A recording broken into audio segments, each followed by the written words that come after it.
کتونکو علب خان شیرپوی ما د یوې مبارکې دستوري حوالې سره تاسو ته اطلاع درکوم چې نن مازدیګر مانځه نه وروستو په شیرپو کې د یو عظیم الشان قیرت دستوره به کېږي او هغې کې به د ساوت افریقې او د مصر نه چې کوم دی نو قاریان راځي او هغوی به قیرت کوي.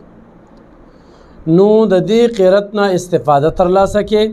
دا وورې او د زړه په غوږو یې وورې زما چې څومره کتونکي دا ویډیو د سره شیر کې چې ستر قاري مفتی قاری روح الله صاحب دغه شانتې دستوري را جوړوي چا چې په ټول پاکستان کې واډ اخیستی دی د چا مدرسې قاری چې کوم دی قاری محمد اوکاشا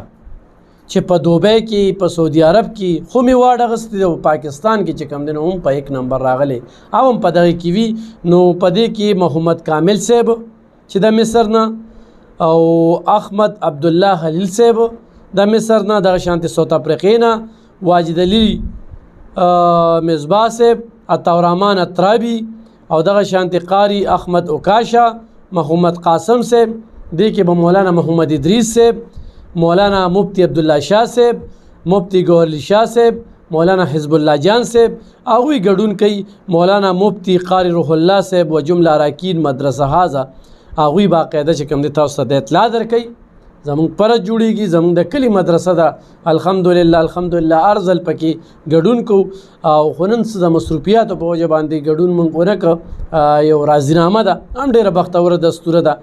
خو برپور کوشش وکړو چې دغه قیرت به خپله هم وورو تاسو ته هم چې کوم دی نو اطلاع درکړو دا قیرت چې کوم دی ضرور وورئ 0345 94 087 4 او 0317 96 36 900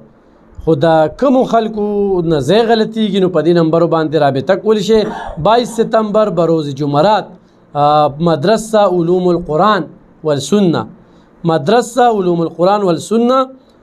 شیرپو تحصیل تنگی ضلع 400 نو کتونکو دا ویډیو د سره شیر کې د ثواب په نیت باندې خو چا تر وخت وي اوس نه را روان شي وورې دا قیرت یو عظیم الشان د قیرت دستوره ده او دا د بهر قاریان تاسو وورئ الحمدلله زموږ په پاکستان کې بیا په پښتونخوا کې بیا په 400 کې